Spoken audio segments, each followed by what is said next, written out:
Avi Melamed, former Israeli intelligence official and former senior official on Arab affairs. Great to have you with us, Avi. And Israel said it has taken control of the Palestinian side of the Rafah crossing. Where does Israel's move on Rafah stand currently?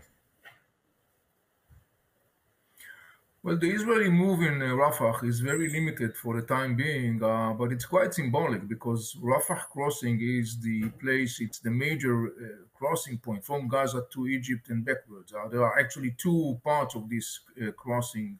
One is for pedestrians and the other one is for commodities.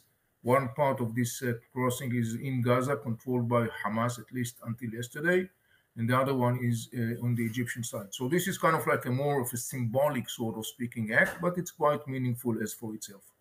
Yeah, and how could it impact ceasefire talks, ongoing ones?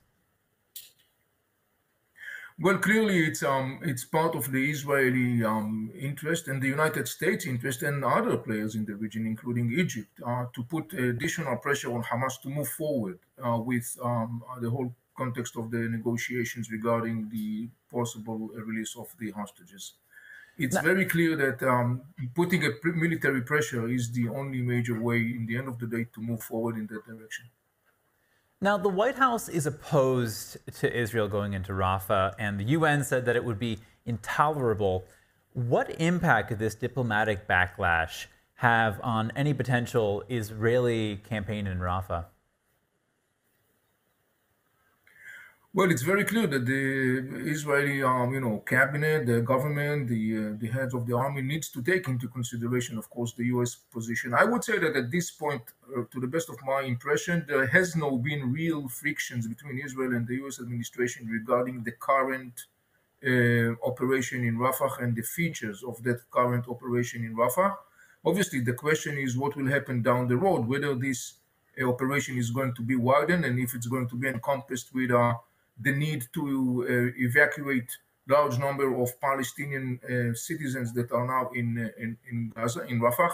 That may potentially increase tension between Israel and the Biden administration, and that could, in its turn, impact the course and trajectory of a potential Israeli military operation in Rafah. Now, the ceasefire talks that were unfolding last week seem to have fallen apart, but Israel is continuing to search for this ceasefire deal. Where do talks surrounding a potential ceasefire stand right now? Well, it's unclear because there are different versions and different drafts that have been apparently appearing in the media.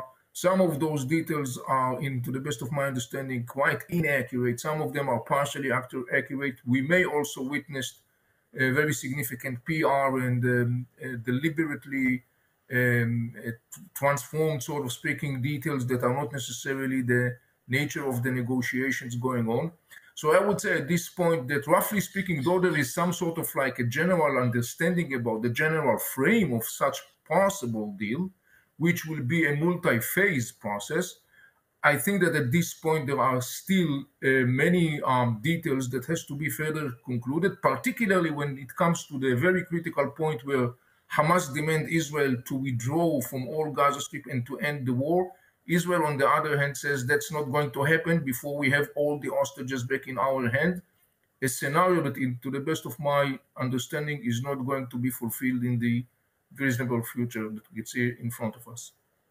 And Avi, just in closing here, Hamas has talked about delivering hostages that are dead or alive. Israel obviously wants living hostages. Where do we stand about this? What do we know about the hostages in Gaza? Well, there is a growing concern within Israeli military and intelligence and political establishments that there is a large number of hostages who are unfortunately not alive. We also have to remember that it's very possible that some of the hostages are held by individuals from Gaza. And so that, of course, adds to the concern.